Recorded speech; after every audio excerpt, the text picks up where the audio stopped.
Hello guys, कैसे हैं आप सब लोग। स्वागत है आप सभी लोगों का हमारे यूट्यूब चैनल में, जिसका नाम है एवन सर। और आज मैं आप लोगों को बताने वाला हूं, आप लोगों ने अगर इंटर अभी की है तो कोई ना कोई एग्जाम का फॉर्म जरूर भरा होगा, जिसमें बायोलॉजी वाले जो बच्चे हैं, बायोलॉजी वाले बच्चों ने नीट का एग्जाम मोस्टली सब लोगों ने डाल रखा है। तो मैं आपको बता दूं, ऑल इंडिया में इस बार जो फॉर्म भरे गए हैं आपके नीट के, वो 18 लाख के लगभग हैं, जिसमें कि पहली बार इतना देखा गया है कि कम से कम 10 लाख लड़कियों ने फॉर्म भरा है नीट का। आपको बता दें, जब फॉर्म आपने भरा है तो आप लोगों ने तैयारी तो स्टार्ट कर ही दी होगी। अब अगर मैं बताऊं कि अगर आपको 1 तारीख से लेकर 17 जुलाई आपका एग्जाम जो है वो 17 जुलाई को है, तो इस बीच में अगर मान लो किसी ने पहले से तैयारी कर रहे हैं तो वो तो अच्छी बात है, लेकिन किसी ने तैयारी अपनी स्टार्ट नहीं की है तो विद इन आपको बता दें 45 दिन में किस तरीके से स्टडी करनी चाहिए, जिसके कारण आप लोगों का जो सिलेक्शन है, आपके जो बायोलॉजी वाला जो पोर्शन है वो बहुत अच्छा हो जाए। तो आज मैं पूरे कॉन्सेप्ट बताने वाला हूं, पूरी स्ट्रेटजी बताने वाला हूं, तो हमारी इस वीडियो को बिल्कुल भी स्किप मत करना, लास्ट तक जरूर देखना। तो देखो, सबसे पहले अगर हम बात करते हैं कि अगर आपने फॉर्म भरा है तो सिंपल सी वाली बात है कि आप इच्छुक हैं एमबीबीएस के एग्जाम को देने के लिए, आप डॉक्टर बनने के बहुत इच्छुक हैं। आपको बता दें, हमारे इंडिया लेवल का ये सबसे बड़ा एग्जाम है, मेडिकल फील्ड का बहुत बड़ा एग्जाम है नीट एग्जाम जो होता है। तो सिंपल है, जब आपने फॉर्म भरा है बड़े एग्जाम का, तो उस बड़े एग्जाम को क्रैक करने के लिए आपकी तैयारी भी बहुत बड़ी होनी चाहिए। ऐसा नहीं है कि हमने एग्जाम तो मतलब अपने फॉर्म तो भर दिया लेकिन एग्जाम की कोई तैयारी नहीं है, बस मौज मस्ती में अभी भी लगे हुए हैं। तो मौज मस्ती को बिल्कुल भी आप दूर कर दीजिए। अब आपका जो समय है, आपका जो टारगेट है, अगर आपने फॉर्म भरा है तो आपका टारगेट बन जाना चाहिए कि 17 जुलाई वाले दिन आपका जो एग्जाम है वो बहुत अच्छा हो। तो आपकी कौन सी मास्टर स्ट्रेटजी होनी चाहिए जिसके कारण आप अच्छे से अच्छा मार्क्स वहां पर अचीव कर पाए। तो मैं आज आप लोगों को बताने वाला हूं। तो सबसे पहले बात कर लेते हैं। तो देखो, एक चीज मैं दिखा देता हूं आपको। देखिए, हमारे पास जैसे मान लीजिए ये बुक है, मैं इसका कोई प्रमोशन नहीं कर रहा हूं, बस मैं आपको ये बताने वाला हूं कि किस तरीके से एग्जाम की हमें तैयारी करनी है। इसमें दिया गया है कि एग्जाम को हम 40 दिन में किस तरीके से क्रॉस कर सकते हैं, ठीक है। तो जिसमें आपको देखो, इसमें ये दे रखी है, लेकिन मैं इसके हिसाब से नहीं, मैं आपको अपने हिसाब से बताता हूं। इसको थोड़ा साइड में रख देते हैं हम।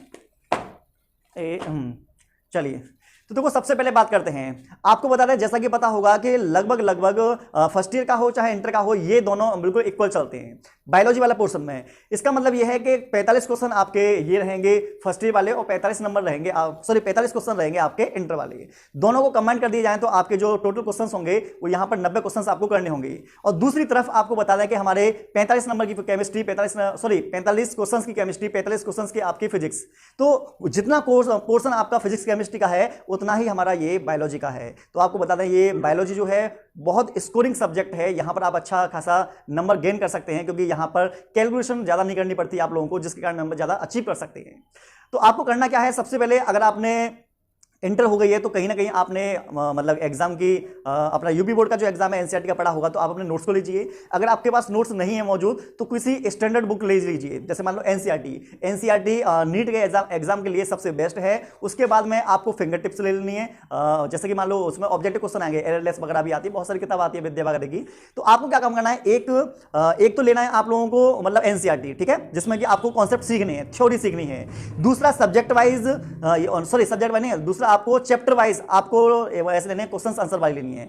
दूसरी ले ली आपने कौन सी, ये ले ली आपने, अरे क्या बोलते हैं इसे, चैप्टर वाइज क्वेश्चन आंसर। और तीसरी जो बुक लेनी है आपको, वो लेनी है ऑल ओवर, मतलब प्रीवियस क्वेश्चन किस टाइप के आ चुके हैं वो आपको लेनी है। तो आपको स्ट्रेटजी क्या अपनानी है, सबसे पहले आपको क्या काम करना है, थ्योरी को पढ़ना है। और थ्योरी को आप पढ़ेंगे, हर सब्जेक्ट की थ्योरी को, फिजिक्स केमिस्ट्री बायोलॉजी की थ्योरी को पढ़ने के लिए आप जो समय देंगे वो देंगे आप 2 घंटे, ठीक है। हर सब्जेक्ट में 2-2 घंटे आप लोगों को देंगे। उसके जो सब्जेक्ट आपने पढ़ा है उस सब्जेक्ट को पढ़ने के तुरंत बाद आपको उसी चैप्टर के क्वेश्चन आंसर सोल्व करने हैं। जिस समय आप क्वेश्चन आंसर सोल्व करें तो आप ये देखें कि थ्योरी आपने पढ़ ली, थ्योरी पढ़ने के बाद आप जब क्वेश्चन लगाएंगे तो ये देखो कौन सा पोर्शन अभी आपका वीक रह गया है, मतलब कौन से क्वेश्चंस में आप ज्यादा फंस रहे हैं। जहां पर आप फंस रहे हैं तुरंत की तुरंत उन्हीं चीजों पर थोड़ा अपना एनालिसिस लगाइए और उनको समझने की कोशिश कीजिए, ठीक है। कोई चीज समझ नहीं आती, कोई चैप्टर समझ नहीं आता, तो यूट्यूब आपके पास उपलब्ध है, यहां पर बहुत अच्छे अच्छे टीचर्स होते हैं, आप यहां से उन टॉपिकों को समझ सकते हैं।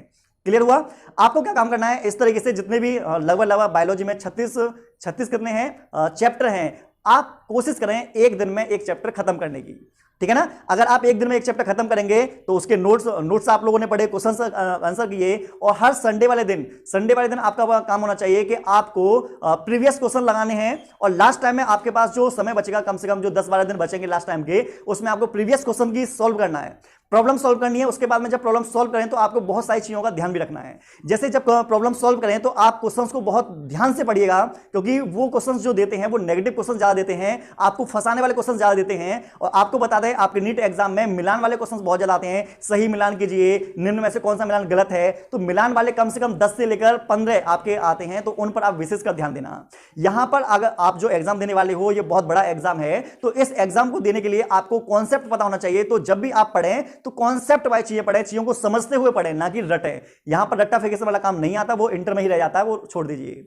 आपको चीजों को समझते हुए आगे बढ़ना है। उसके बाद जब कभी आपका क्वेश्चन हो तो क्वेश्चन में आपको ए बी दोनों या ये सभी इस तरीके का कोई क्वेश्चन दिखाई देता है तो आपको बता दें 99% आपका जो आंसर होगा वो वही होगा। दूसरी चीज ये है कि जब कोई व्यक्ति इतने बड़े फॉर्म की तैयारी, इतने बड़े मतलब कि एग्जाम की तैयारी करता है तो उसके माइंड में थोड़ा प्रेशर रह जाता है। तो मैं सभी लोगों से बस ये कहूंगा कि आप माइंड पर प्रेशर ज्यादा मत लेना, तैयारी आप फुल करना, आप अपनी जितनी आपके अंदर कैपेसिटी है जी जान लगा देना, ठीक है ना। कम से कम दिन में आपका जो पढ़ने का जो टारगेट होना चाहिए कम से कम 10 से लेकर 12 घंटे पढ़ना चाहिए आप लोगों को, ठीक है। जिसमें कि जिस समय आप लोग पढ़ें तो पढ़ते समय इसे एक चीज विशेष ध्यान दें, लगातार कभी ना पढ़ें।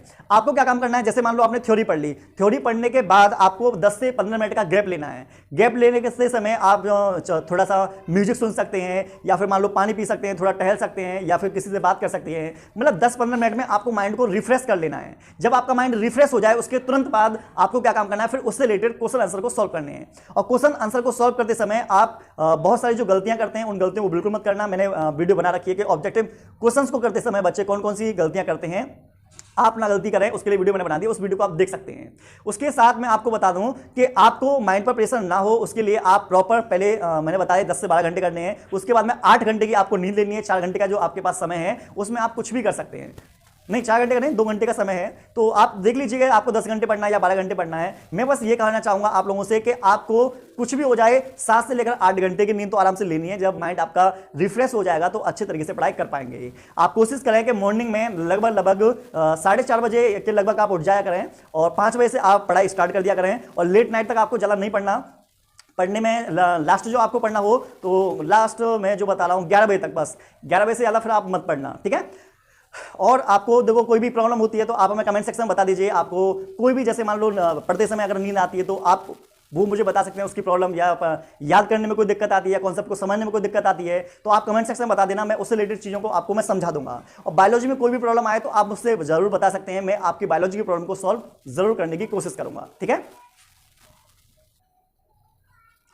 और एक चीज हमेशा ध्यान रखना कि जब भी आप एग्जाम देने के लिए जाओ तो एग्जाम देखो आपका आसपास में नहीं पड़ेगा, आपके घर से दूर पड़ सकता है। तो आप एग्जाम का जो एग्जामिनेशन हॉल है, मतलब जो कॉलेज वगैरह है, आप वहां पर जाइएगा कम से कम आधा 1 घंटे पहले, जिससे वहां के माहौल को आप अच्छे तरीके से समझ पाएं, आपके माइंड में स्ट्रेस वगैरह ना आए। आप मॉर्निंग के टाइम में, मॉर्निंग वाली शिफ्ट में अगर आपका एग्जाम है तो कुछ खाना पीना खाकर जाना, जिससे माइंड आपका अच्छे से चल सके।